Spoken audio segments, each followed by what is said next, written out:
Hello friends, and welcome back to this week's Along the Journey. You know, I've been thinking lately that one day you might actually pull up beside Big Blue and see a sign on her that says for sale. Now, today's not that day, but it's not lost on me that one day I might actually give in to the allure of backup cameras and Bluetooth and heating and cooling and airbags and better gas mileage and all of those things. And when I do, it's likely that I will either hold on to Big Blue, but maybe also trade her in or try to sell her outright. And when I do, I'm going to be looking for top dollar, right? I think we all would. I know what I paid for, so if I can at least get half of that, I can hear you laughing. If I could at least get $5,000, you're still laughing. You know, you're going to look at her, or a dealer's going to look at her, and he's going to say, okay, let me assess the value of Big Blue. Let me see what she's worth to me. And they're going to consider the condition, and they're going to consider the age, and they're going to consider the reliability and the expected performance and all of these things. And they're going to put together this dollar figure, and they're going to say, this is what it's worth. And they're probably going to look at me and say, I'll give you $75. And I'm going to say, I'll take it. But, you know, that's how most things work in this world, and that's fine. That's probably what we need to do with a lot of things. But the tragic part, and this is the troubling part, is that often we assign value and determine worth in a very similar way when it comes to others and comes to ourselves. We look at what we have to offer or what someone has to offer. Perhaps it's beauty or brains or money or wealth or position.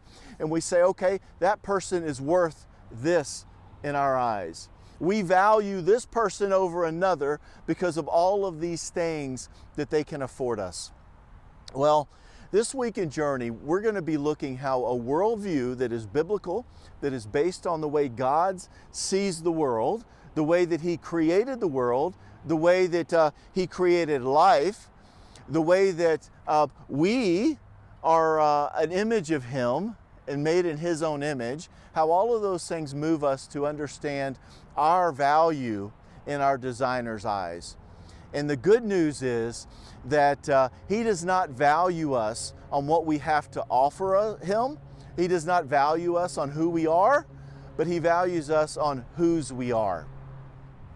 So this week, the Blue Year, Section 5, Unit 5, seeing yourself through the designer's eyes and really seeing others in that way as well. Three key areas that I'd ask the groups really, I think, encourage you to focus on this week, in a week that I think is going to be very helpful for many of our members and some of you that might be watching this as well. It's something that I think a lot of us struggle with, and that's really the idea of a proper self-image, and which translates itself to the proper image, the value, the worth that we see in others around us as well. And so within those three key areas, the first one is in the truth. There's several ways to go with this. And really it begins with the idea of what Paul says in Romans 12, to have sober judgment about oneself.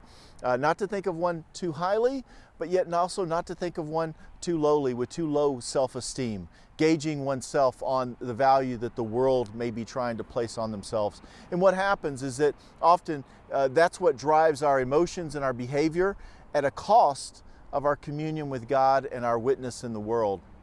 And so how do we have a proper self-image, and how does that translate to treating others with equal value and equal worth? Well, one of the ways is we're going to look at Psalm 8, and we're going to see what David saw. The idea that when he looked around, he felt so insignificant. I mean, here's the God of all creation, the heavens and the stars, and everything is so magnificent. And he looks and he says, how can a God even care for me? I am so insignificant. And then he realizes, well, that same God allowed him to have dominion and to manage all that was around, to be superior to all the other bits of creation outside of human life. And you see where we've come from, universe life, human life. Now we move to our proper image, and we're going to move next week to the sanctity of life, womb to tomb. Very important, the way that we see this worldview. But anyway, David looks and he says, wow, in that, then I am as significant or more significant than anything in this creation. And so that's where we begin developing a proper self-image. We also see that when we try to live by the ways of what others think of us, we'll see, like Paul tells the Corinthians, he says, hey, you can't worry about that. I mean, think about it. In the world's eyes, you were of insignificance in your wisdom, in your wealth, in your power. You'll never measure up to that.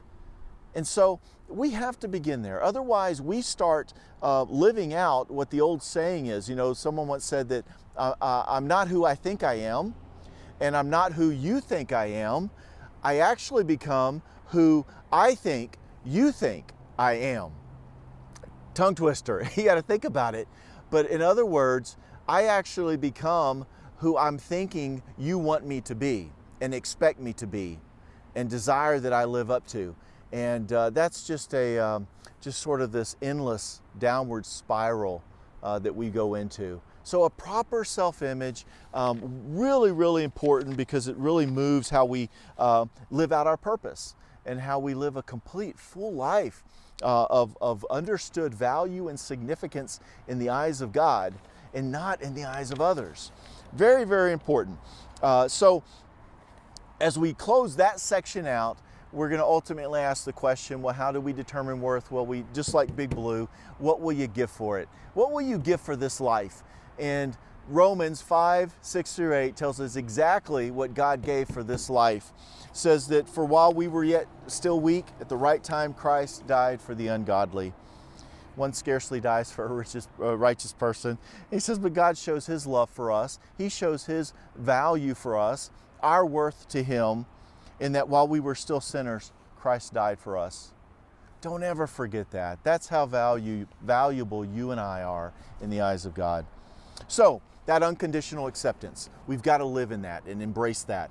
Secondly, this week, the equipping questions, there's two particularly. In that understanding, then do you struggle with not evaluating others in the way of the world? Do you struggle looking around and assigning value to people around you and worth? Talk about that. Write it down. The last question in equipping is, at any given moment, what do you think God thinks about you? So as you look at the material or as you get to your group time, right then, right now, what does God think about you? Say it out loud. Write it down. Share it with those members in your group. And then lastly, accountability. The last question of accountability, I think, is a really good one. How is your life connected to the worldwide mission of the gospel? In other words, how are you engaged with the sharing and the showing of God's love and his good news? You're engaged in the building up. How are you engaged with the sending out? Talk about it. Be accountable to one another with that very, very important question. So this week, I am prayerful that it's a helpful week, that it really sets the stage for our understanding that God loves us in this way because we're made in his image. And since we're made in his image, we have inherent value and worth far beyond anything the world could ever assign to us. And since we all have this, born in his image, then we value it in all people. We value it, and we believe life is sacred.